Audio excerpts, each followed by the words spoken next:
যজ্ঞসূত্রে জনক নন্দিনী, পৃথিবীর কন্যা আমি জানকী, সত্যচারিণী পতিপরায়ণা, অযোধ্যার রানী, বনবাসিনী।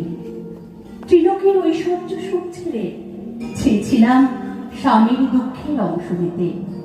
এই কি আমার অপরাধ? হে কৌশল্যে, কি শুনলাম তোমার কণ্ঠে? পরগৃহবাস, নিবর্ধন দোষ আমার চরিত্রে। তোমার সন্দেহ, তোমার চক্ষের আমি প্রতিকূল। তোমাকে তোমাকে পরিত্যাগ করতে বলো। লক্ষণ, ভরত, শত্রুঘ্ন, সুগ্রীব, এমনকি বিভীষণের অনুরাগিনী হওয়ার কথা বলতে তোমার জীবারষ্ট হয়নি সেদিন? লজ্জা হলো না তোমার? রাবণ বধের এত অহমিকা? অগ্নি পরীক্ষা দিয়ে তো প্রমাণ করেছিলাম তোমার অবিশ্বাসের আর আমার সতীত্বের। তবে কেন কেন আমায় পরিত্যাগ করতে চাইলে? হে রাজন, শুধু লোক অপবাদের ভয়ে, অকীর্তিজনিত কারণে তুমি শোক সাগরে পতিত হলে। আর তা থেকে মুক্তি পেতে তমসার তীরে নির্জনে আমাকে বিসর্জন দিতে তোমার এতটুকু কষ্ট হয়নি? ভালো মন্দ বিচারের আবশ্যকতা স্থান পায়নি তোমার ওই বিশাল বক্ষে? ভাতৃপ্রেমের সুযোগ নিয়ে তাদের অনুরোধ করার পথ করেছিলে রুদ্ধ। ফলমূলাহারী তেজস্বী ঋষির তপস্যা দেখার মনোবাসনা আমার ছিল। মনোবাসনা ছিল গঙ্গা তীরে আশ্রম দেখার। কিন্তু সেই বাসনা পূরণের সুযোগ নিলে আমায় পরিত্যাগ করে? কি দুর্বলতা ছিল, কি প্রয়োজন ছিল এই কৌশলে?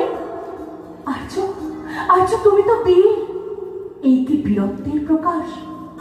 দেবর লক্ষণ, তুমিও স্থবির। ভরত, শত্রুঘ্ন, তোমরাও সেদিন এই অন্যায়ের কোনো প্রতিবাদ করনি। অগ্রজের অভিষ্টের ব্যাঘাত ঘটিয়ে শত্রু হওয়ার ভয়ে স্তব্ধ ছিল তোমাদের ভাষা। বৎস সুমিত্রে, প্রভাত হতেই সুদৃশ্য রথে আমার সুখসজ্জা রচনা করে আমার মনোবাসনা পূরণ করার জন্য তুমি এসেছিলে। তখন আমার দক্ষিণ নেত্র স্পন্দিত, কম্পিত সর্বাঙ্গ, চারদিকে শুধু অমঙ্গল চিহ্ন। তখনও শুষ্ক হৃদয়ে তুমি সর্বমঙ্গলের কথা বলেছিলে লক্ষণ। আমার বিসর্জনে কি ছিল অযোধ্যাপুরীর মঙ্গল ছিল তোমার, রাঘবের?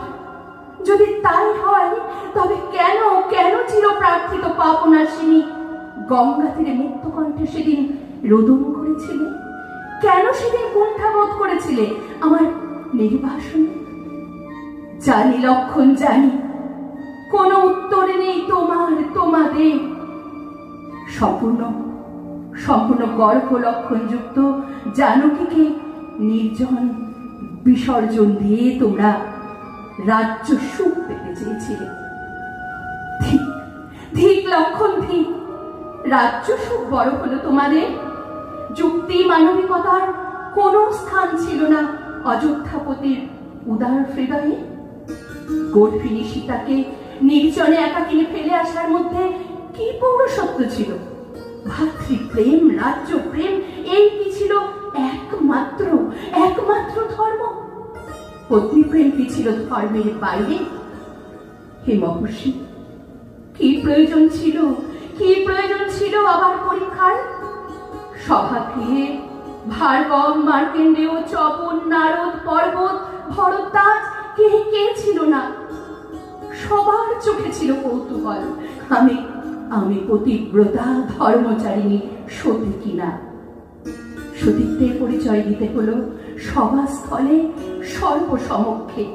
অপমানে, লজ্জায়, ক্ষোভে আমি উঙ্কারে গিয়েছিলাম।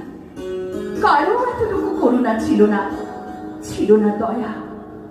রাজ্য সুখ আর রাজার কীর্তির জন্য প্রয়োজন ছিল আর কত অশ্রু, প্রয়োজন ছিল আর কত পরীক্ষার।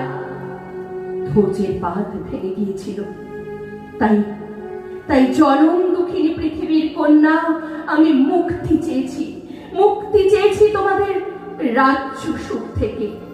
চেয়েছি আমার আমার শেষ আশ্রয় মায়ের কোল।